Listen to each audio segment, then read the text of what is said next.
But she's got awards, she's got accolades, she's got honors, she's got statues. But the most important thing that Thornetta Davis has is the hearts of the people of Detroit. Give it up for Thornetta Davis.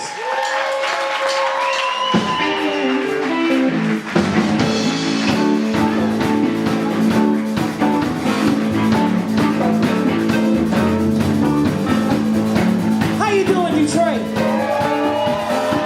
Give it up a little bit, bad man Keith.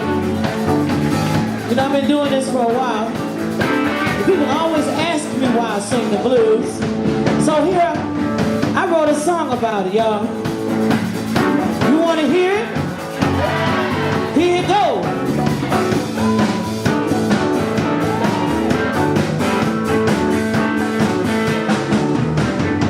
People keep asking.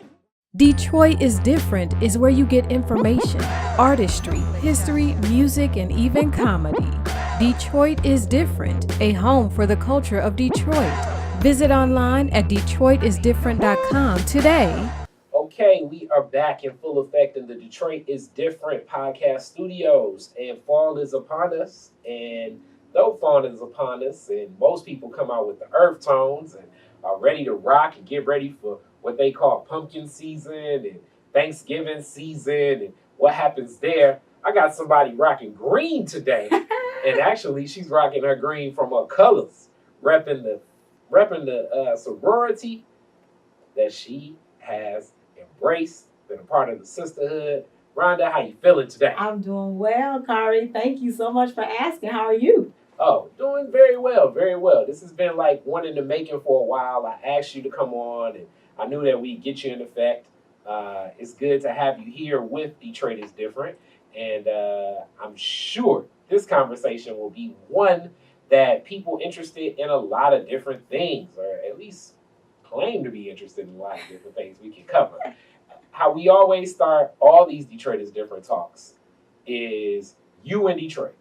Are you a first generation Detroiter? Second, like how did you and your family come here? Good question. I am a third generation Detroiter. Actually, I would say a second born here generation. So, well, actually, no. Actually, I guess you would say first generation because my mom came here when she was 3. Okay. My grandparents immigrated from migrated. They didn't come into the country. They came from another part of the country, from Alabama. What part of Alabama? Because Montgomery.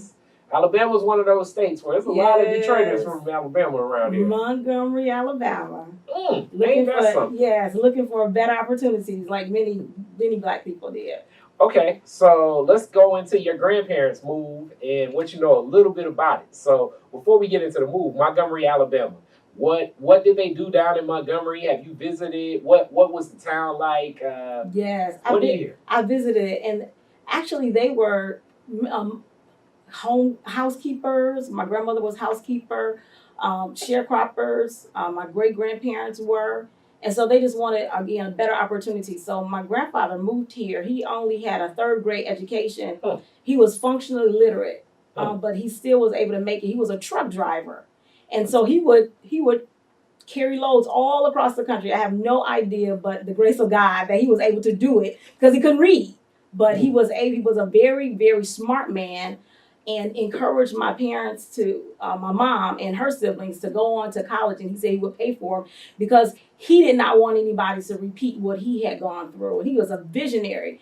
I wish they had taken up some of his vision because he thought way back in the 50s and the 60s, he was telling them, you all need to go to New York and buy clothes and bring them back here and sell them wholesale. It's like these places that we see now, like Foreman Mills. Yeah, back in the day. So your granddad would have opened up the game for boosting out here. Well, not quite, but boosting. Yeah, legally. I know sometimes in our community you gotta say I'm a booster, and it's like it'll sell even though you got it for the real price. It's like this is a discount. Like, yes, legally.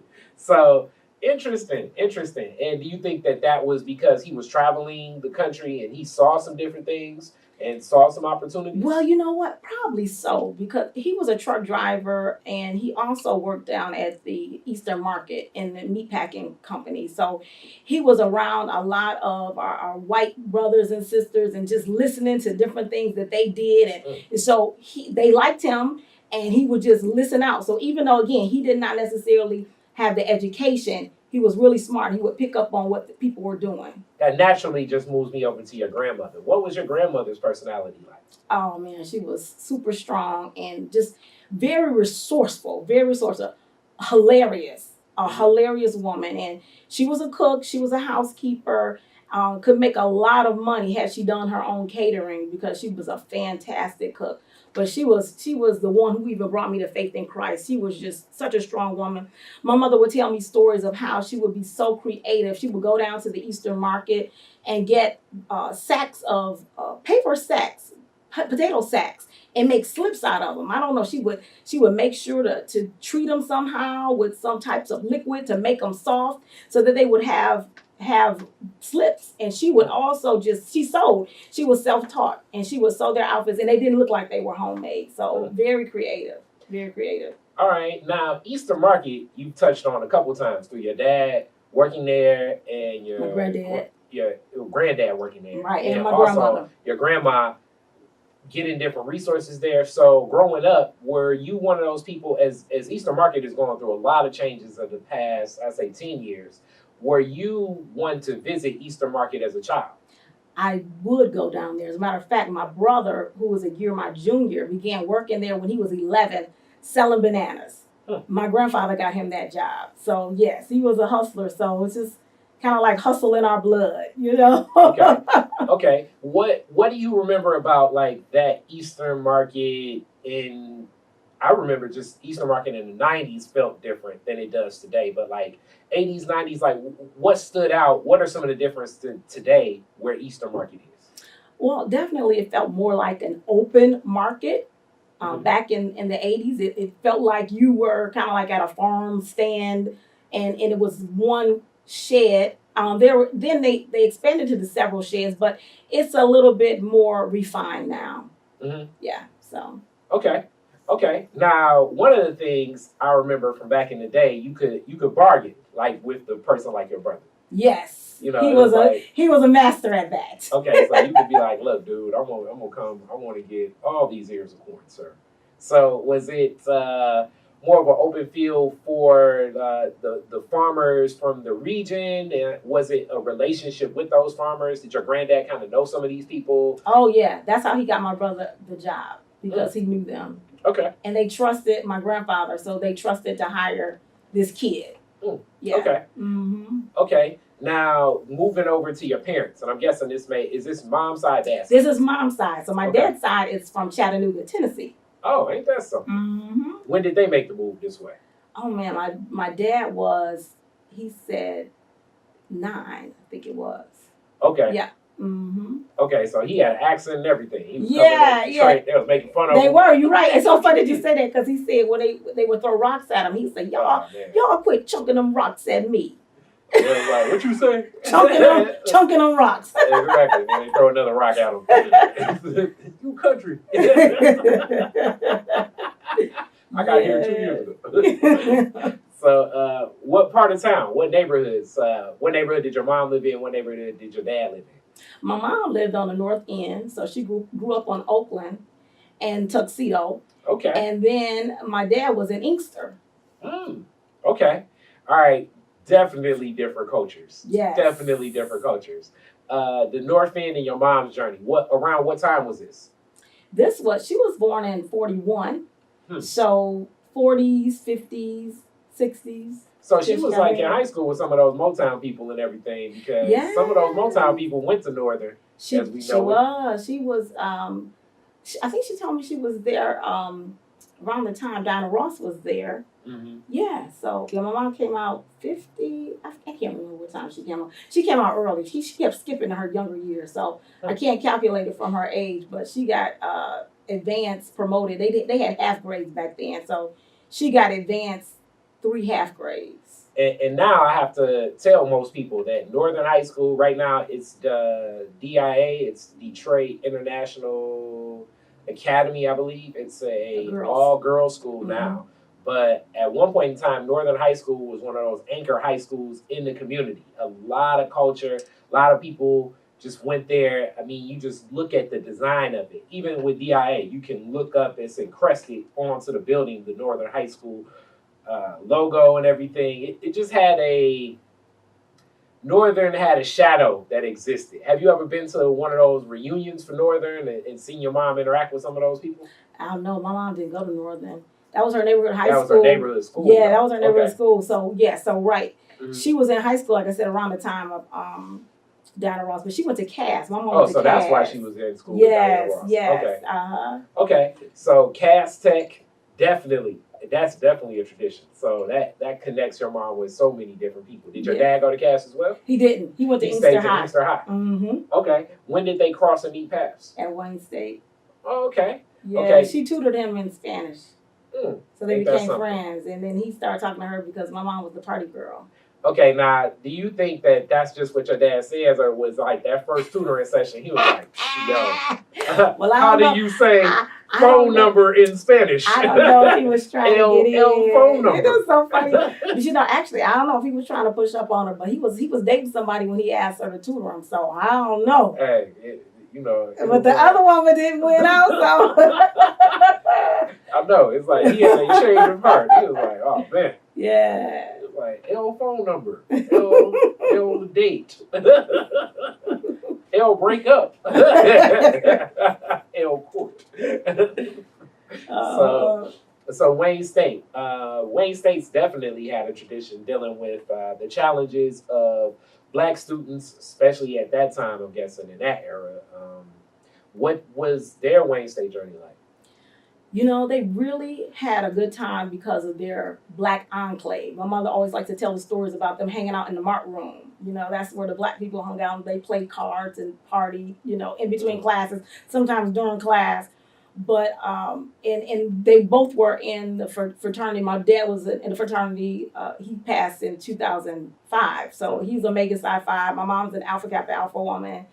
And so that community there was really a good thing for them to be able to be supported. My dad was a history professor. He taught Black history, but he didn't learn that at Wayne State. He was self-taught. So that kind of tells you, kind of the climate there. They weren't even venturing into, of course, trying to teach any of those classes. Yeah, where was your dad a professor at? Oakland Community College. OCC? Yes, he started in 1969. Okay, in 69. So I can only imagine in 69 being a Black history professor, you'd probably be around the city and people bump into your dad like, hey, man. All the time. You told me about? Yes, all the time. And before he taught at OCC, he taught at Central.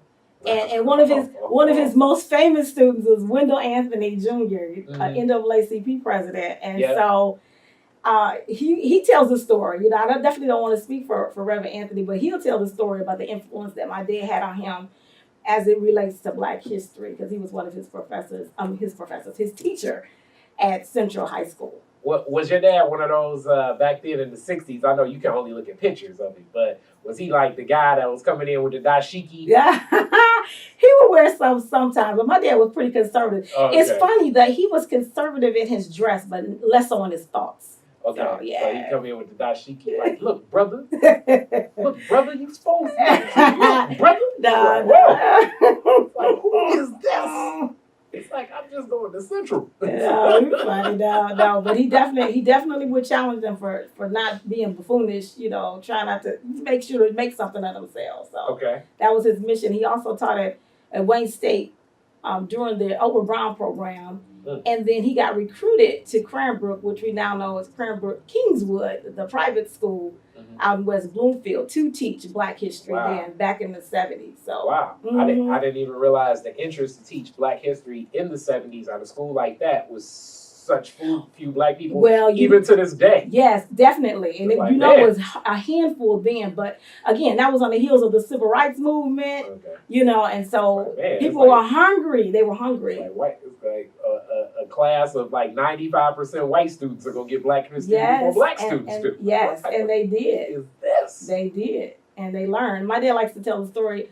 And when he was at Oakland Community College, most times he integrated the classroom. He not only taught Black history, but he taught American history as well. And fully integrated all of American history. He would tell me of times when students would say, when are we going to get to real American history? Because my dad would integrate about the Native Americans and African Americans, all aspects of humanity who helped to build the United States. But technically, American history is Black history. It's just tragic in the atrocities that go along with it. Right. Even looking at the Supreme Court hearings now of Kavanaugh for the acceptance, it's like you look at this and you think of these journeys in America of the interpretations of the Constitution as said by the Supreme Court, but oh man. Right. So to get all into that, right. It's like, okay, are you guys trying to be justices or are you trying to be lawyers? What is going on here? Yeah. So now with that, your mom, what was your mom doing as your dad was shaping the minds of the pupils and letting them know the enlightenment of Africa and Marcus Garvey and W.E.B. Du Bois? Yes.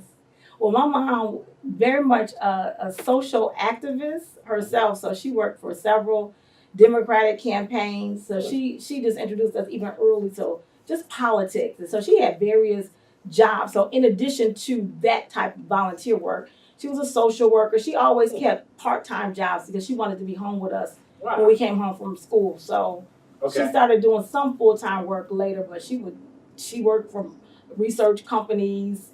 Again, as a social worker, she also was a substitute teacher. So she did various things. Now, you said worked on political campaigns as a volunteer, which they're one of the biggest assets, like going door to door, getting the money up, and really just getting the word out.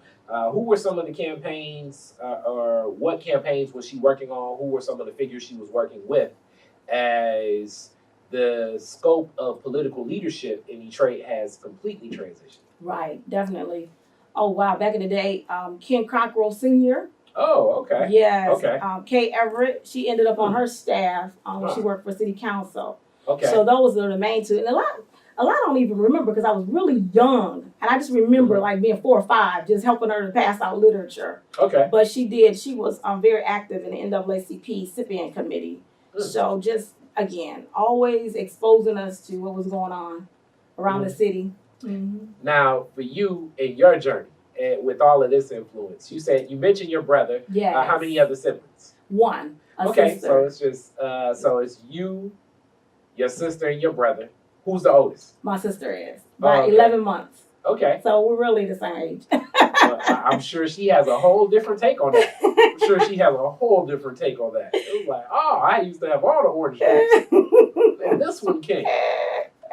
Yeah, she does like to tell the story because we're only 11 months apart. Of course, we are the same age for like 2.5 weeks. So when we were both 3, she told my mother, "How is she 3 and I'm 3? I'm supposed to be the oldest." You know, I just said, "When you get older, you'll understand." So, exactly. Yes. Exactly. Exactly. Stepping in on it. Yes. Yes. So that whole growth, growing up as a kid, what neighborhood did you all live in? Finkel, Wyoming area, so west side of Detroit. Okay, so Finkel, Wyoming, that is, I would say, the neighborhood high school over there. I guess you kind of split between a couple. Actually, it was Central. We were closer to Mumford, but Central was our neighborhood high school. For real? But we all went to Cass. Okay, because I was going to say, wouldn't that be... I was definitely thinking that it possibly could be like Mumford or Cooley, but I guess you're right. I guess it could be, seems like Central is far away from Finkel and Wyoming, but. I think they did it back then by zip code, so still 48238. Okay. Mm-hmm. Okay. All right, so Cass Tech. What was your Cass Tech journey like? I've been interviewing a lot of Cass Tech folks recently. All right. Yes, movers and shakers. CT in the house. Oh, I had an incredible time at Cass Tech. I was a senior class officer, so just really active in the school, and it was a great journey. I was in science and arts. I got tricked into that. That was actually the honors curriculum at Cass. My counselor tricked me into it because I didn't quite know what I wanted to do. I knew that I wanted to learn how to sew, and so I signed up for fashion design, and I'm not an artist at all. So she says, well, why don't you get to science and arts? That way you can get some science and you have some art. And I go, oh, sure. And did not know, again, it was the honors curriculum. So I'm, at the time, those AP classes were just being introduced at the time. So the honors classes, of course, were the precursor to that. And man, I was never so happy to get a C out of geometry. And it was only because of the two valedictorians who ended up being our valedictorians. We were in 10th grade. But one sat in front of me, Manish Tiwari and Heidi Schultz. I'll never forget. They sat there and they helped me in geometry because I didn't have a clue. I feel you. I was having some of the same journey in geometry. Like, what is this? Yeah, it was tough. It was tough. More artistic I am. And then, I guess you have to be artistic to be in geometry, look at shapes, but my mind just didn't work that way. So with that, was your sister a grade above you or in the same grade as you? No, she was a grade above me. We were all there at the same time. So she came out 86, 87, and my brother in 88. And I love that she was there because we were very, very good friends. Like we would have to show people our driver's licenses to prove that we were sisters because we got along that well. Wow. So and she was my biggest cheerleader. I think next to my husband, she is even to this day. And so I was more the intellectual type. I was in National Honor Society. Of course, I'm running to be class officer. So she was my campaign manager because you had to run in your junior year. And it was a great benefit because she was homecoming queen of her senior year and most spirited and most popular. So so she helped me. Yes. She lent me her credit. She lent me her credibility. Yes. So you better vote for my little sister. Yeah. So it worked out well. Okay. All right. After Cass, where were you at in your journey? I was headed to Howard. And notice I said headed because I did not end up going there. Okay. I had won the housing lottery and everything. And because at that time it was hard to get a space, housing at Howard. But still is sort of difficult. But there was one counselor that said, well, Rhonda, I know you're interested in journalism and Wayne State is having this little seminar for scholarships. Just go. I'm not sure if the scholarships are to Wayne State. I think she knew. She was just trying to get me there. But when I went, the director, they had a program there at the time, the Journalism Institute for Minorities. Now it's called the Journalism Institute for Media Diversity when affirmative action was eradicated, on the law, in the law. And at the time they were like, oh, we're looking for students just like you. And I was just thinking they were just saying that because I had only served on my newspaper staff for half a term. I quit because the teacher tried to totally rewrite what I wrote and I just in protest quit. So, but they were for real. I went ahead and applied to the program and I was one of two of my graduating class that year, all the schools in the metro area to be offered a full scholarship to Wayne State University. Wow. And to have a 4-summer internship at the Detroit News. And so at that time I said, I don't think the Lord would bless me. Even though I hardly went to church. I'm like, this was like some mature thinking, seriously, because I said, I don't think the Lord would bless me if I turn this scholarship down because it was, again, full ride. I didn't have to pay for books or anything. Yeah, so that's where I ended up at Wayne State because of that. And one of the best decisions I could have ever made. Now, the culture of Wayne State, even then, I was telling my kid cousin now, as Wayne State is really making that transition to be, I would say, a school that's kind of competing on the level of definitely surpassing Oakland and getting the fresh out of high school student. But Wayne State, most of my life, as I remember when I was younger, like in the 90s and some of the 80s, it was a lot of adult students there.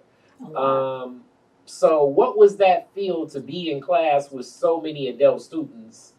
Whereas now, it's a lot different now. Like Wayne State kind of feels like an in-campus like school that's preparing for programming for 18-year-olds and everything like that. But I can only imagine with you walking in 88, 89, and it was certain things happening on campus. Like I remember, definitely for African-American studies, that fight and everything. But what was it like for you being there on a campus that is like really serious about school? It was a really good thing. I didn't really experience the more adult learning. I say more adult because, of course, technically at 18 you're an adult even though we didn't quite act that way. Yeah, But yeah. but I took most of my classes during the day, so a lot of the Okay. adult students were there in the In the evening evening, time. yes. Right. So it still had those elements of campus life because of, again, different affiliations with fraternities and sororities, particularly that being my experience. And so we had that hanging out in the student center. And then also with the student sit-in, I was a part of that in '89. So you were a part of the yes, student I center. was To get the African American Studies department there. Yes. And that's one of those moments in history, I guess, a lot of people speak of it, but you know, this brings Errol Henderson to light. Yes. It brings Daryl Dawsey. It brings Ken Cockrell Jr., which Yes. naturally brought Ken Cockrell Sr. Right. Ken Cockrell Jr.'s wife. Right. It's like a lot of different people that were involved Exactly. in ensuring this, and it's a part of Detroit history that, you know, I sort of as a child, it's like a snapshot I remember. But now, as I hear the stories, I'm thinking to myself, like, wow, that's interesting. It was very interesting. The only reason I left was because my grandfather died, and so I had to leave like 3 days early. But I had the unique perspective at the time. I was working for the student newspaper, and so I was writing stories for the newspaper from an inside perspective. Mm-hmm. So that was really interesting, and just nice to be able to be a part of history, not just being in the sit-in and being able to say that I was one of the students, excuse me, to help bring that to pass, that we actually have not just the Center for Black Studies, but the Department of Africana Studies. Because at first it was just a center. You could take classes and you wouldn't get full credit for them. But we wanted to establish as a full department, but also from the perspective of being able to write our perspective, that we weren't just these angry Black kids, that we were actually smart, you know, and they're reading Frantz Fanon and, you know, other types of philosophers. We were really well read, and we made demands that obviously they had to reckon with. Now, when you talk about this and that fight, and now we even look at it to this day, and some of those professors, like we think of Baba Kimfense, or Mr. I guess he'd be Professor Kimfense Chaika, the department itself, and I've taught in some of the Africana Studies classes now, and I guess the consciousness is shifting where even that understanding and that fight for it to exist is so different, as most times I'll go to any of those classes, it's predominantly white students. Wow, I was unaware of that. But I'm not surprised because of the student population. Mm-hmm. But they need that. They need to know that. Again, going back to my dad, he talked about him integrating the room and how hostile so many of his white students were.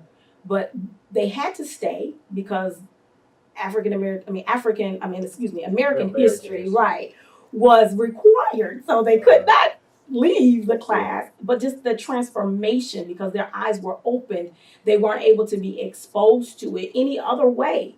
And so even though now you're surprised, like, oh man, these are majority white, I think that's a good thing if you still have the professors who are committed to telling the truth. Yeah, it definitely takes a different type of commitment to allow me to get into your classroom and share my 2 pennies. Right. On whatever is being said. That's true. About the racial dynamics in America. That does. How did your dad feel looking at like his daughter in this like social advocacy activist action about something that he's very passionate about? What were your talks with your dad at that? He was very proud of me. I mean, it was just the way he groomed us. And so, yeah, when I told them I wanted to be there, they were all for it. You know, it was no hesitation. I didn't ask. I just said, I'm doing this, you know. Mm-hmm. And so, yeah. Okay. Now, after that victory, because that's another thing, too, that I think it's hard to conceptualize. The older I get, the more I'm humbled by just trying to empathize with you all, because to be so young and to fight a power structure, because Wayne State was not, Wayne State was definitely not for that.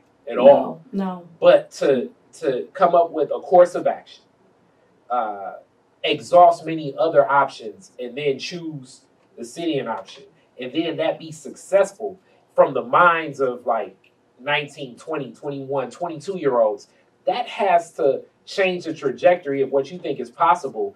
Even when I talk to like a Errol Henderson to this day, Mm-hmm. Daryl Dawsey to this day, somebody like you to this day, it has to have an impact. Like, what impact do you think that has had on a lot of the people that were involved in that, to just know that, like, hey, you can use activism to actually change something? It's funny that you say that, because it wasn't until you just said that I really focused on that we were really young, and we were very, very idealistic, but not just idealistic like this idea in a vacuum. I mean, we had substance to what we were saying.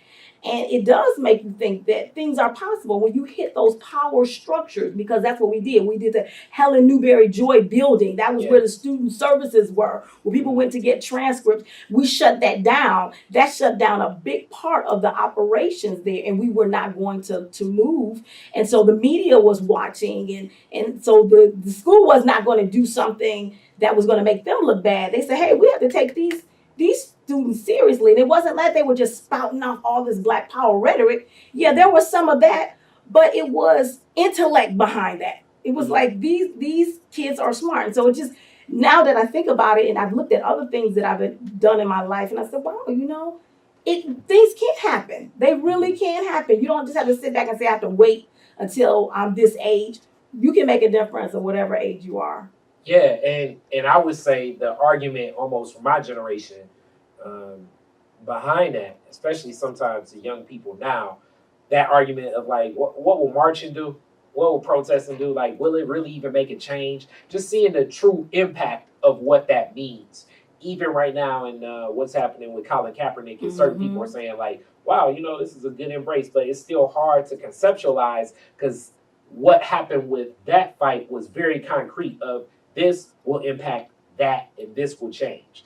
So it's like the this rally right now, a lot of people are up in arms, and I'm almost complacent. I don't know what these conversations with somebody like your father would have been, but it's another Black man that was murdered from an off-duty police officer walking into their home, walked into the wrong apartment building and murdered a man, and things like that. It's like, I don't, and I know it's probably going to be people like, let's march and let's rally. But in my mind, I have such complacency, like, what would that really change? Because in my mind, it's like blue supports blue. And really, if you're an officer, you kind of have at will to murder anybody, especially if they're Black. And that's where my mind is. And I understand different people see different perspectives. Yes. Like, you've won. You've seen structure change. Right. Whereas most of my life, I've seen, how many countless examples of, police officer kills Black man, police officer gets, they'll give him administrative paid leave, and police officer will get transferred to some new department in like 2 months. That's just what I assume will happen with marching. Like, I don't even know what course of action looks like. Yeah, I hear you. And I find myself sometimes struggling with that. But I think what we have to recognize is that we cannot only be reactive, because that's what we're seeing a lot when we see people marching and we see people protesting. We need to be proactive, and we can't be proactive because we recognize that these situations do happen. And so what are we working toward? What are some things that we want to see as the outcome to this, as opposed to just being mad and being loud? And sometimes you do need to just let that out, because you may be enraged, but after you've let the rage out, then what? What are you going to do? And I think, and it's not an easy thing. It's very, very complex.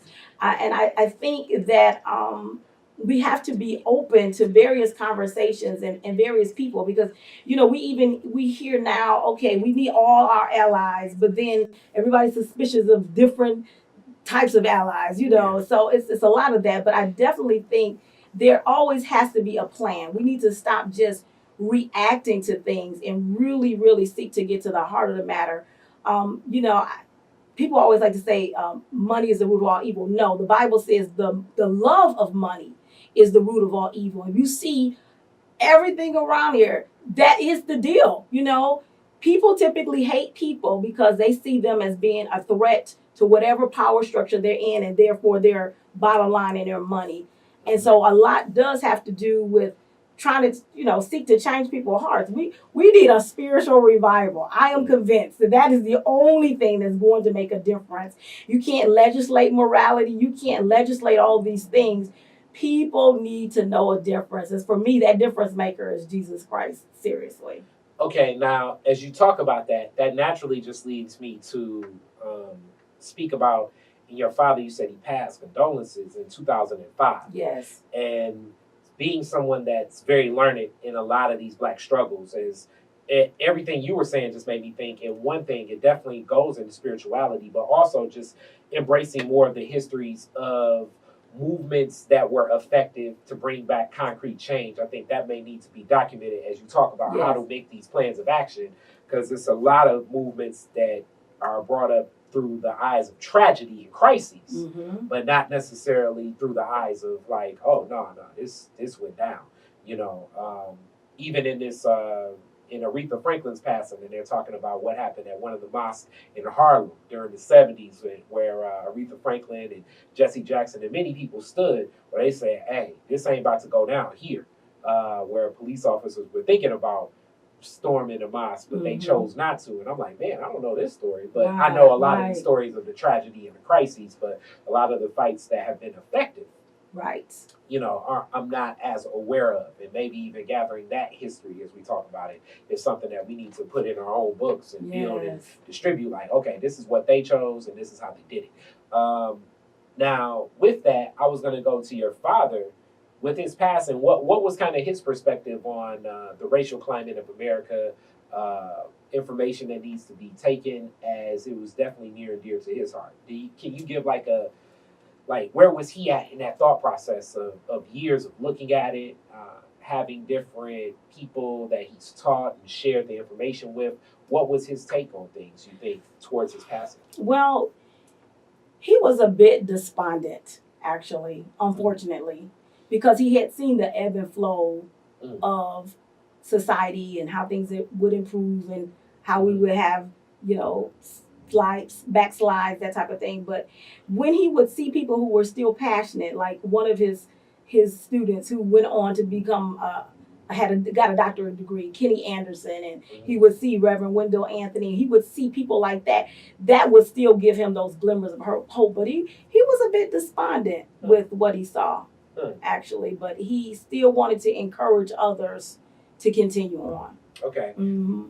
Now, with that, as he grew into that, was it did he change any of his readings? Did he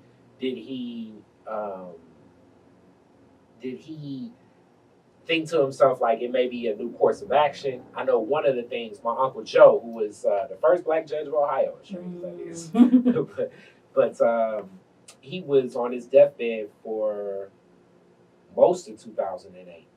But he didn't pass away until Barack Obama went that elect. It was like a weird thing. Wow. Like, so he was holding on. Yeah, he was there. I want to see this. Like, I gotta at least, I gotta take this snapshot. Yeah. And it can be cool. Yeah. You know, so do you think that victory could have, as you even go through the Smithsonian Museum of African American history, which I have yet to go to. It wraps with the election of Barack Obama, which I believe is a unique moment in time. But now, as we look back in this 2018, you know, 10 years since then, you know, when more panels will be added and the exhibit expands, I don't know what's going to go next. But I definitely know that snapshot in time for a lot of people of your Dash generation could have meant so much more. I can't even really say what that means to, you know, like my Uncle Edgar. You know what I'm saying? Right.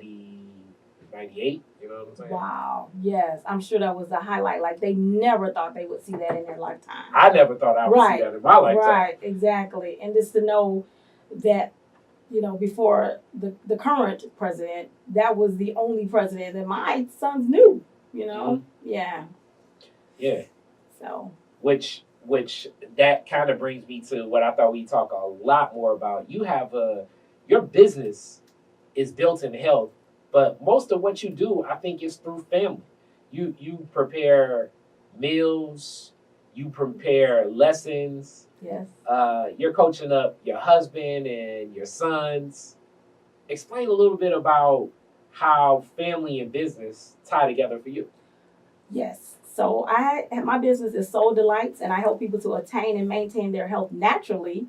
And I've been able to do that, help others outside of my home, because I have helped my family over the years. First of all, starting with myself, just having so many ailments, chronic ailments, really, really bad acne and costochondritis, which is inflammation in the chest, arthritis, just a host of issues that doctors would give me just medicines to mask the pain as opposed to going deep. And so I just did a lot of research myself on natural ways of healing, and a lot had to do with nutrition and how you eat. And so, of course, when mom was on that plan, everybody got to be on that plan. So my folks were a believer, particularly my husband. I had to go on this one plan where it called for organic fruits and vegetables.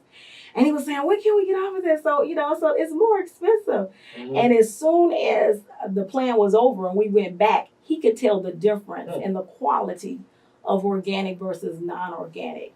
And so that, again, just expanded my research for us to be able to do things in an affordable way, going to farmers markets and utilizing farmers who have organic practices but don't have the money to be able to be labeled that by the U.S. government because it costs a lot of money, but they still use natural pesticides and that type of thing. So, so that's what I do. I'm a health coach. I have online programs to help people. And right now I'm finishing up my program right now to become a certified natural health practitioner. So, yes. All right. Now, how do people just get in contact with you? We got to give that right now. If people want to reach out to you, and then I'm going to get into more of the details that I know. Yes. And we can unpack it. Okay, yes. They can reach me at my website, www.souldelights, SOULDELIGHTS.com. Mm-hmm. That's my website. And you can also send an email at info@souldelights.com. Mm-hmm. Okay. All right. So unpacking it. Your juggle of raising the quality of life, living naturally, but also homeschooling. Yes. Is such the a practice in life that is more in line with our African culture. I would say more in line with most cultures globally, and at one point in time more in line with how things were done here in America. Yes. But people look at it like it's like you're living probably in a I don't even know what, like you're living in a polygamous household or something like. Right. What are you doing? Exactly. So exactly. Explain a little bit about what that is, and I think it's one of the coolest things. And I don't have children, but I always say, like, man, it seems to be the optimum way of actually making sure you grow a child into what's happening. Yes, it really, really works for our family. It's very beneficial. It was not my plan at all. Mm-hmm. I went to school, got my master's degree in communication. I was an instructor at Wayne County Community College teaching speech. So I wanted to teach adults, but it was just a pull on my heart and my husband's heart. We really believe that's what the Lord was leading us to do. And it had to be the Lord because, trust me, I wasn't trying to teach anybody's little ones, especially my own, okay? So I quit my 10-year job when my child was 3 and just started homeschooling him in preschool.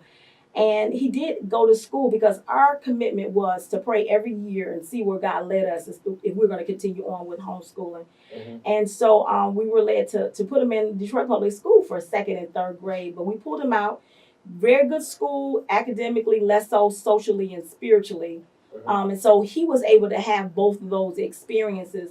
And we were able to be more fortified in the decision that this is how God was leading us. Because I tell you, Kari, I only did it out of obedience. It was just a really, really rough time for me of really giving up myself and being selfless, which is what we're called to do. We're called to serve each other. Definitely as parents, you're called to be selfless you know, because you're raising these human beings to be able to be strong contributors of society. And in my case, as a Christian, to be strong contributors to the kingdom of God. So that's really important. And so it really worked out to be able to do that by having them in the home, not just teaching them academically, but being able to emphasize just our faith in integrating that into everyday affairs, and also just teaching them life skills. And so, you know, some days we don't even focus so much so on the academics. We're trying to get your character together because your character stinks right now. So we're just going to focus right there and till you get your attitude together, because you know, the scripture that says, what is it gain a man to gain a whole world? What, you know, you gain the whole world, but then you lose your soul. You know, what is that? You gain everything, so you have all this intellect, you have all these riches, but if you are spiritually and in your soul, you're bankrupt. Hey, what's the good? Because none of that stuff is gonna last. Now, anytime too that I come over, is you live across the street from my parents' home. Yes. I'm generally seeing your sons outside, like playing or doing something, like active in kid activities too. Like, and it may be those times when I come over, it's like it's not lesson time per se. Yes. But it may integrate with it. And that's the cool thing I think about it, is that it allows a freedom where you're so present with who the pupil is that it goes beyond the structure of organization. Because a lot of the school institution, when I give this argument, when people say, well, education is this and education is that, and I'm like, okay, I hear you, but a lot of the educational model in America was built on changing the agricultural worker to an industrial worker. Exactly. So it's reasoning behind why it's so industrialized in systems. Yes. I mean, the reason why it's a bell is because, you know, Carnegie wanted you to respond to a bell of like, yo, man, it's time to shift. Yes. You know, like it, and that takes away from who you are as an individual, as you said, to be able to pour in, you know, whatever is going on. Like, I can definitely remember oftentimes, I mean, even up to college, like my mind was definitely not on whatever I'm doing, and I would hammer through the lesson and get it. But maybe my mind is in a whole nother place where I could get fruitful, substantive value from a conversation. Right. Or from a, hey man, just chill. You need to go outside and run around. Exactly. And then come back again, and then we can get back to this. Definitely. And it's like, you know what? Thank you. Definitely. And that works. Having 3 boys. Sometimes we start the day off with recess, because I need you to work off that energy in the very beginning. Yeah, I know you're not trying to look at these multiplication tables, so why would I force it on you? Exactly. If your mind's not there. Exactly. And then the fresh air and the nature just really helps them to be able to focus more. But we do have structure, because that's just the type of person that I am. Mm-hmm. But I tell people that I think homeschooling was more for me than it was for them, because it's helped me to learn to be flexible and really to trust the Lord, that they belong to Him, that they're just in my care. You know, I'm stewards of their life, but they belong to Him. And so I'm trusting each step of the way. But like I said, I was National Honor Society. I got a full scholarship to college. So I'm not trying to slack with my kids. You know, a lot of times people think that, well, oh, you're the parent. Well, you know, how do you not just, you know, how do you trust to give them the right grades? I'm like, I'm just not going to pass them. And then they end up just being a dummy. Like, and then also, they have to be successful adults.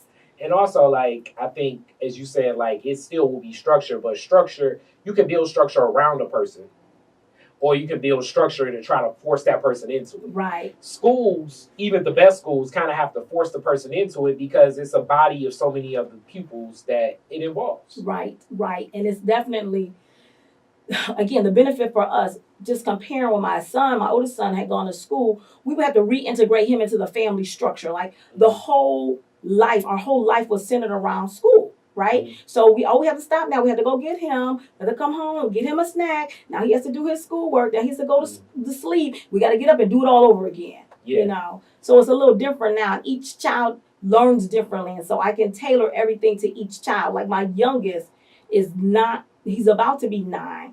Last school year, he just really got a grasp of how to read, but he's really right brain. Like, he's very creative, and he can figure out stuff.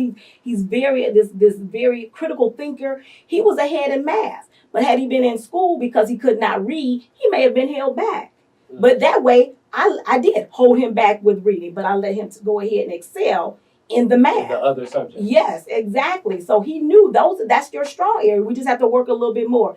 And I chucked a lot of different curricula until I found the one that worked for him. That is cool. So that appreciation and that journey for your youngest, picking up the lessons on where he's at and growing with where he's further advanced, pacing where he needs improvement. That I can only imagine that you only get that one-on-one support in a homeschool-based environment. Unless you're like one of those like child star entertainers and you have like a master teacher on the road with you, which is technically like a homeschool environment. It is. It's tutoring, one-on-one tutoring. Mm-hmm. Yeah, I think it definitely is different now with the overcrowding of schools. I remember even when I was in elementary school and the schools weren't as crowded as they were now, but I was in 5th grade and I had my reading with the 6th graders. And I was, because there was no one on my reading level when I was in the 5th grade. So they were able to make those types of provisions then. I hear from friends who have children in public schools, they cannot necessarily make those accommodations now because there's so much crowding. But at least my teachers saw where I was and they didn't want to hold me back. So I was able to go ahead. And once I got to be the 6th grade, that was like the highest grade. It was nowhere for me to go. So I was like in the reading room by myself with my teacher. But at least she saw that and she made that provision for me. But she could do that. She didn't have 30, 40 kids in the classroom. There were only 20 something. So she could have control in the classroom and children just, and it was just a different day then. So. And then also with that, I'm assuming you're introducing them to different things that are outside the means of what any school system would maybe want to introduce the child to, just because they may be ready to accept lessons in, I don't know, psychology or physiology or physics. Exactly. In what's labeled as the 2nd grade. Exactly. But you can introduce it to them where that would never happen in, you know. Right. So we, a couple of years ago, they were interested, and my husband wanted me to teach them Greek. So we did do the alphabet, but they were more interested in Spanish. So we're going to really delve into that. But my middle son was interested in Arabic. You know, that's what he wanted to do because we do a lot of shopping in Dearborn, the restaurants, our chiropractor is there, and he sees a lot of Arab Americans, and so he says he wants to learn to speak that. And I just thought that was very astute of him, as opposed to being just so xenophobic, you know, about other people. He's like, no, I want to learn this. And so we can do those things. We can explore those different aspects. So I definitely like that. When it's a nice day, we do school outside or we'll go to the park. So we have those types of flexibility, and it helps me again because I wasn't trying to teach little ones, but I actually enjoy it now. I think it was maybe 2 years ago. This is my 11th year. Yes, homeschooling. So it was just 2 years ago. I can actually say I enjoyed it. Before it was totally out of obedience. Definitely. Okay. Now, with that, and with that being said, how does this incorporate with your business? Do they assist in your business? Are they learning that as well? How does that interplay? Definitely learning it. My children, particularly the middle one, will be able to read a label, a food label, and tell you that you shouldn't be eating that because of what's in it, that type of thing. But they definitely are encouraging me. They're my sous chefs when I do food for people. So yes, and they incorporate a lot of what they've seen me do and teach other people into what they do, because most of them can cook fully. You know, my oldest he'll be 16 next week, so definitely he cooks dinner a lot of times. Okay. But the younger two basically do breakfast mostly. They can do some things 9. Well, he'll be 9, but almost 9 and 11. So yes, definitely they are very supportive, very aware of the language, things to look for, and they are still growing in their self-control. So you know they like good food. And they like to eat good food. So so even though they can read labels and say what not to eat, we're still working on how much they eat. So, but they're grown boys, so. Okay. All right. Now, with this into the business and just the workflow of homeschooling, being a wife, being a sister, a daughter, like how has growing your business come into play with this? I'm convinced of two things. I want to make money. It doesn't make sense to have a business if you don't want to make money. Let me just say that. But my goal is not, oh, my business is going to make me this multi-millionaire.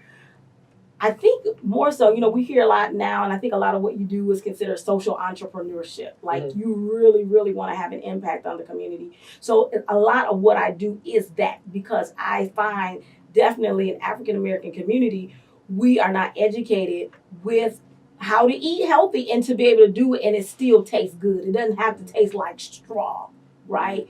We don't have a lot of grocery stores in the community. A lot of people get their meals from gas stations and the corner store, that type of thing. So my mind is, a lot of what I do is education. So I do go into the school. So I can do a lot of that outside of the school time. And I'm very limited with that. Even with my appointments, I'll do consultation calls on the phone. I limit the days that I do that. And I mostly do them in the morning so that I do have my time space, because my family, that's first. They come first. And so, so I'm able to do that in and on weekends. So I believe that when I talked about, I know God led me to homeschooling, I believe it was because I know God has called me to do so much more outside of my home, and having my children outside of my home and all that he's called me to do. Truly, my children, I think, would be neglected. But God knew in his economy that he needed me to be home with them. So when I am gone a lot on the weekends or in the evenings, my children are okay. They don't feel neglected because mama's been with them all along.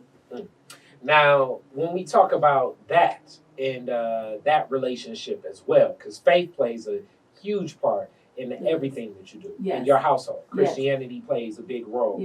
And Christianity definitely, just in any community, but especially in the Black community, depending upon where people are at in their journeys and their own interpretation of it, their journeys in church and who the pastor is, that they've had relationships with their family and everything, it can be different viewpoints. Definitely.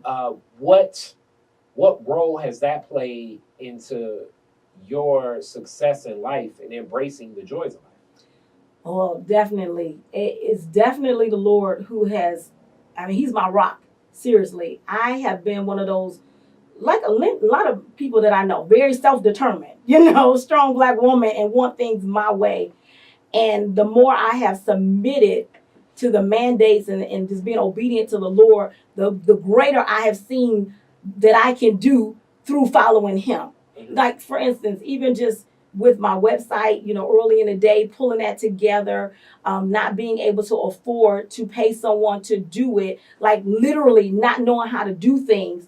And I would have a dream and I would do it and it would come to pass. Like, serious, Kari. So just seeing how God let me know, this is me. I'm doing this because he's supernaturally telling me what to do and how to do it, and bringing clients and connections that I can only imagine. So yes, faith plays a huge role. When I get tired and I'm saying, oh, this is not working, God reminds me of those times that he's giving me visions, he's giving me dreams, he's told me exactly what to do. And I'm like, how did that work? Of course, because the God of the universe told you it is going to work, and it did. So those types of things really keep me going. I'm really even drawn to the fact that, again, this is a business, but it's also a ministry for me.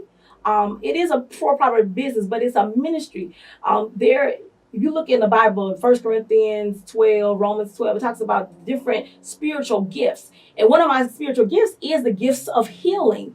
And so we think of people, the faith healers on TV that just want to send me some money, I'm going to bless this cloth and send it to you. That kind of, it's a racket, it's a racket. And so a lot of times I don't even like to share that because I don't want to be associated with that.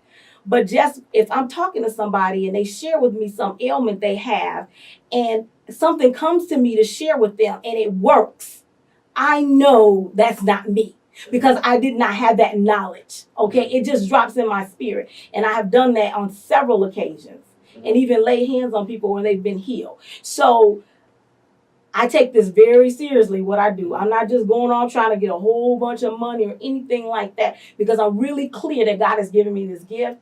He wants me to steward it well. And that's why I'm real careful. I'm not trying to follow every trend. they're doing this. This works for them. Open up this business, offer this service. No, I am really before the Lord, seeking his face for him to tell me what to do, because time and time again, he's already done it.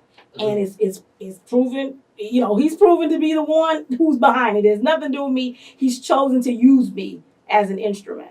And in that instrument, you're also in a loving marriage, and you have 3 sons too. So it's a lot of testosterone bouncing around your household. Yes, a lot. Mama has to get me time all the time. So it's very good I'm involved with my sorority. I could have, various times just with the women folk away from the testosterone. Yes. But having that marriage and having faith play a role in that, and business play a role in that. Homeschooling, it's a lot of passions you're pursuing. So having a husband that's supportive of that. He's very supportive. How does that relationship play out, as so many people, black, white, just in America itself, like just the balance of having a courtship, a companionship, where it's like partners support one another. What has that been like for you? Oh man, amazing. That is my friend. We've been married 20 years. Mm-hmm. And it's gotten better over the years. Like, he is my friend. I miss him when he's at work. The kids do too. It's funny. I wait for him to come home. He can't wait to get home, which is good. It's a testimony. And that's why I like to share, because you don't hear a lot of that now. You know, 20 years, you hear people just tolerating one another. But I really enjoy him as my friend. We have fun together. We laugh together.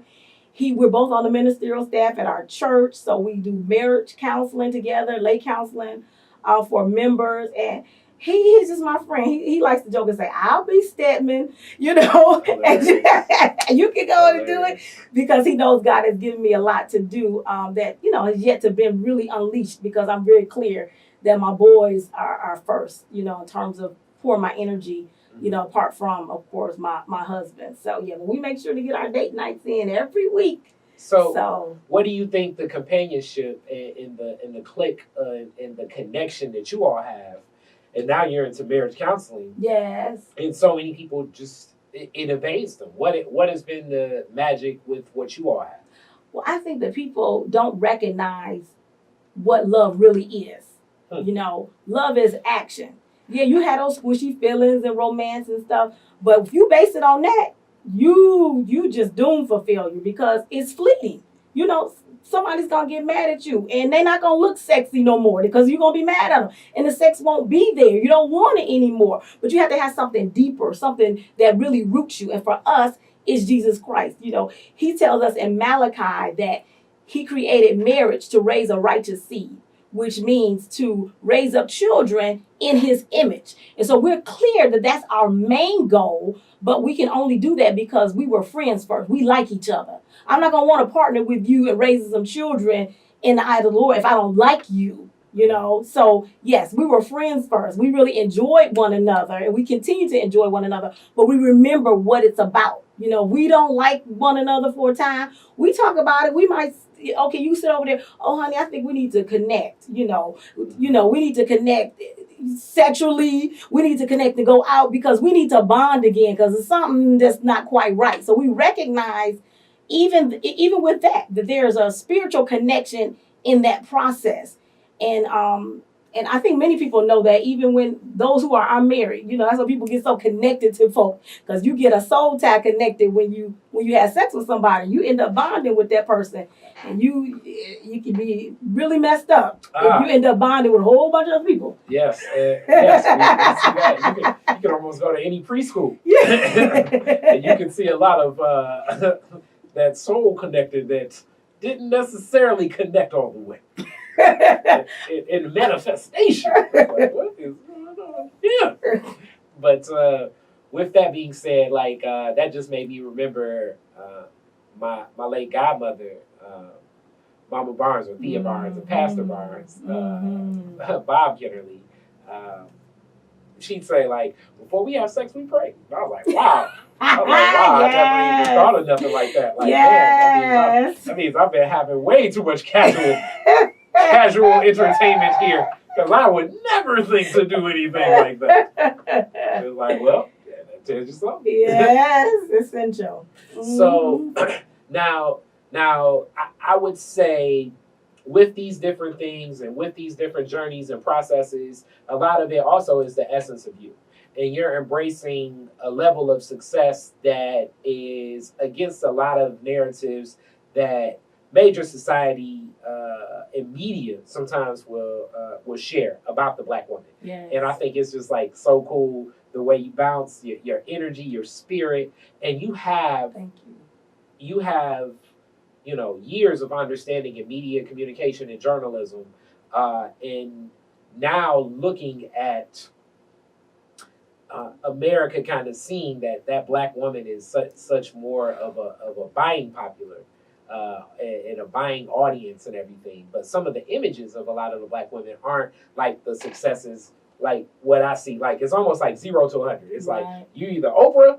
Right. You know what I'm saying? Right. Or you nobody. Right. You know what I'm saying? That's Like, true. That's you know, true. so what's your take on like this is kind of just my last question in guilty pleasure. What's your take on right now in the media, or just like I guess I would say talk to men and women, but especially women, about like the story of success and pacing yourself based on what you know about media and journalism itself that are creating these narratives and stories that I think they just lack substance. Well, they do. I mean, because people like sensationalism, that sells. And so that a lot of times when people see that, they want that because they want to be that next Instagram star or whatever, you know, as opposed to really finding out what did the Lord put me on this earth to do. You know, even if you don't believe in Jesus Christ, you look at this world, okay, and it's just hard for me to fathom that people cannot believe there is a higher power. I mean, it's just fantastic looking at the world. God didn't create us in a vacuum. And so I think when people recognize what they were put on this earth to do, they would then pursue that as opposed to trying to focus after this big glitz and glamour, this next shiny thing, or trying to follow somebody else's life. God didn't create you to be that person, so don't try to be that person. Mm-hmm. Pursue what He has for you. And for me, I've had to embrace the whole notion of obedience being my success. Because for me, I was always groomed, you know, be the best. You're a Black woman in society. You know, that's 2 strikes against you. And so you had to work hard. You had to work twice as hard to be considered half as good. All of those types of things. And so when I felt God calling me home from all that I had built, I felt like, oh my goodness, how can I be successful? You know, people are whispering in my ear, you got a master's degree. You're going to be at home with your kids. You know, like they can't, my children can't use my intellect. But I wrestled with that because they were saying even what was deeply rooted in my heart because I had gotten to that point. But again, I had to know what God had called me to do and to know that the journey that He has me on is the journey that I needed to be so that I can follow after Him and not just my own pursuits, but to know what He had put me on this earth to do. Yeah. Yeah. And then even in the natural, and even in hearing that story, I think that's so dope.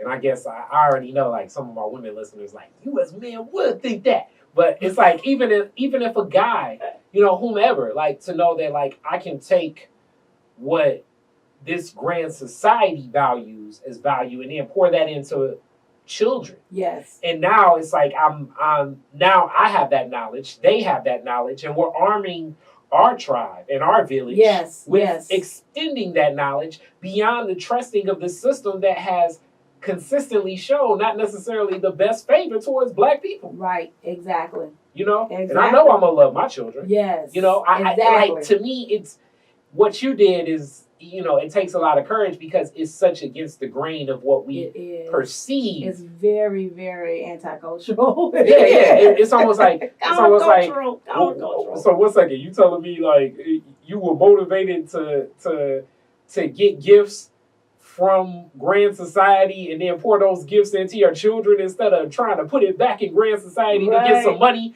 so that money can help pour back into your children? And it's like, nah, maybe the presence of me has more of an impact on them so that their so their journey in life has more substantive value. Yes. Especially in this era of, I mean, drug use has always been prevalent, but like kind of tied to one of my musics right now, but like pop music and rap music. And yesterday, an overdose of the rapper Mac Miller.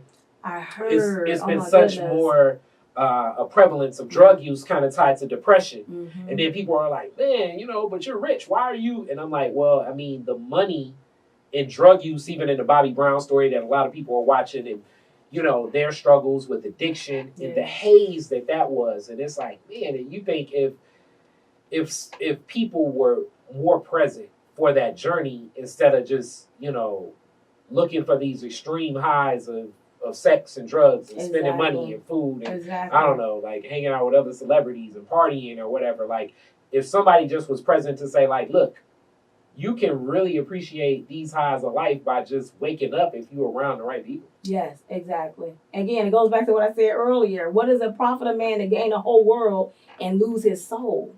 Yeah. And that's what happens. You're just chasing all of this. What the world says is the pinnacle. Mm-hmm. But then you find yourself empty because you don't know who you are. You lost who your real friends. You don't. Yeah. What's the meaning to life? And you're left with no answers. Yeah, that'll depress you. I can only imagine, especially in this generation, is like just different forms of heroin are being used in these depressants. People wonder, why are people so depressed? And it's like, well, these are depressing drugs that a lot of people are using right now. Opium is very prevalent in many communities. Yes. Black and white, and it's sad. It's very sad. So to see a level of success that I feel can be embraced, of taking that and putting that love back into a family, back into children, back into the passion of your entrepreneurship. Yes. That's, to me, that's so successful. That's so cool. Thank and you. I don't know if people, often say that and applaud as they say, give people flowers while they living. But I think that is so cool. And I meet a lot of people, but I don't know if I meet a lot of people that are doing what they want to do because it's a passion in their heart and they're fulfilled, as much as people that are doing what they feel will be fulfilling. Mm-hmm. Right. And to be accepted by others. Yes. Praise God. Thank you for that encouragement. I appreciate that. Definitely. So that brings us to the last Detroit is Different questions. These are some classic Detroit is Different questions. So question number 1. Yes. What was your very first car? What year, make, and model was the car? And what year did you get it? 1980 Caprice Classic. Man, you had one of those? I did. Wow. It was the car that my siblings and I inherited from my parents. They got a new car and we had to share that car. Oh, you had an 80 Caprice. 80 Caprice is amazing. Yes. It got stolen too. I was going to say, of course it those did. cars were always getting stolen. It was a shared ride. Yes. Okay, where was your first ride when you got the chance to share? Oh my goodness, my first ride? Where did you drive to? I want to say Belle Isle. That is a good I'm place sure to take it was Belle Isle. That's a good place to take an 80 Caprice. Yeah. That's a good place. Besides school, no, it might have been school first because we were happy we were able to go to school. Well, that didn't count because you were with everybody else. That's true. That's true. The first your ride was like, we going to the rock. That is what's up. Did you get all your friends in the ride and everything? Well, quite a few, definitely. We would always say, who can get the car? You had a car. Did y'all turn around? Did they get the car? Because again, I had to share with my siblings. So. Okay. How long did it last before you walk? And then that's one of the worst feelings, your car getting stolen, because you walk to your parking space and then you're like, it was horrible. It messes with your mind for a second. It's like a 30-second mind freeze. Like, I swear I parked. It was horrible. As a matter of fact, it had broken down at the end of my boyfriend's block. And so my parents had to come get me, and we were calling a tow truck to get it. So my boyfriend said he saw a tow truck, but it wasn't the tow truck that we called. It was a tow truck that was still in the car. Oh man. Oh man, I can only imagine the parent conversation after that one. Yeah. Well, no, they were very understanding. My parents were very loving, understanding. Because the car was old at the time, and it was 1980, so this was like 10 plus years, so it was on his last leg. But people soup up those 80 They Caprices. did. That's why they Yeah, stole that body. Yeah, I'm guessing that. Like that body was like it may have been in a Detroit's Most Wanted video. It could have been. Could have put chrome on it. Like, hey, that's my ride. Right. Like Mozzie Ski is in my ride. Please, Mozzie, get out of my driver's seat. Got all new leather upholstery.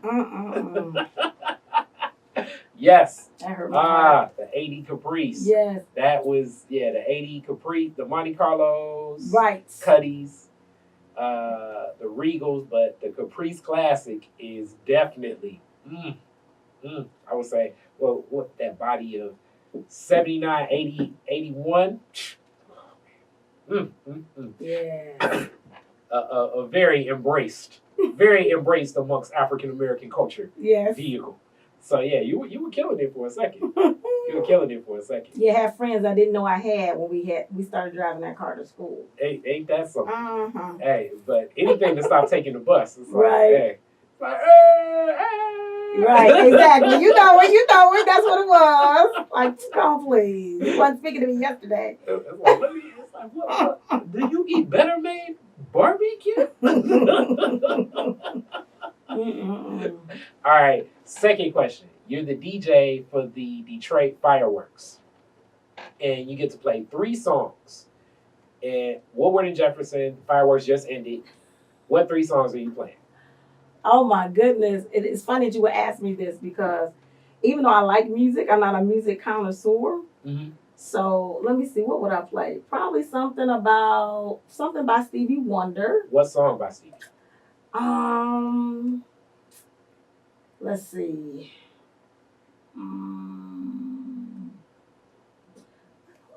No, man, he's so good. Maybe Isn't She Lovely? That was one of my songs. I had a teacher in elementary school, actually primary school. She taught us like all his records and songs. So probably that. Maybe the house music tune "Good Life." Okay, you going real Detroit right Yeah, there. because I Showing was a your house head for a graduation. while. Showing your graduation age. I was like, And I don't know. I can't think of something. Probably Flashlight. Parliament. Yeah. You know how the people party, basically. Exactly. That's what. Yeah. When you talked about the fireworks, I was trying to think of something upbeat. You know. Okay. Yeah. People out there dancing. All right. Yep. People looking like, wow, keep it dancing. So, and last question: if you could rename Woodward after one Detroiter, who would it be and why? Oh my goodness.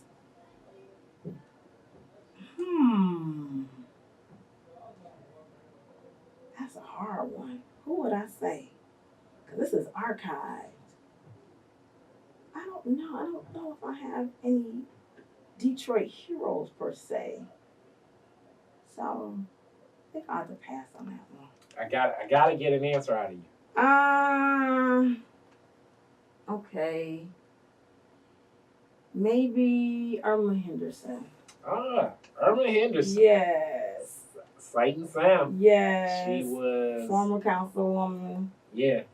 Emeritus. Yes. And yes. Heck of politician. a almost like the whole, when you think of the Detroit City Charter and all those ordinances she was passing through, right? She was like writing 25 laws a day. It's like, what is this lady doing? What is this lady doing? That is a biopic that is needed. I don't know if it'll be done or documentary. It might be something you have to do.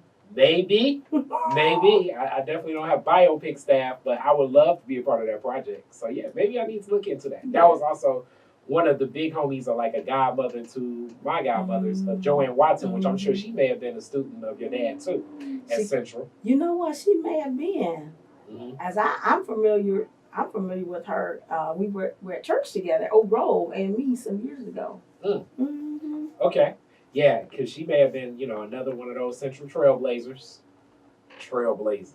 My mom was a Central Trailblazer. Wow. Yeah, that's right. She did share that with me.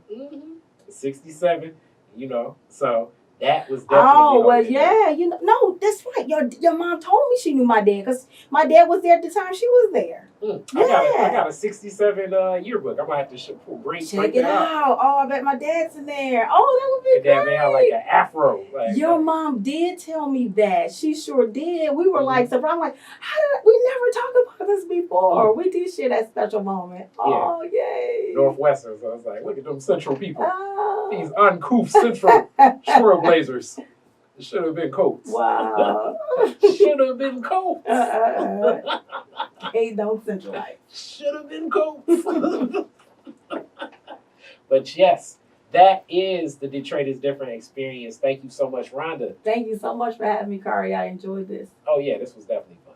Peace.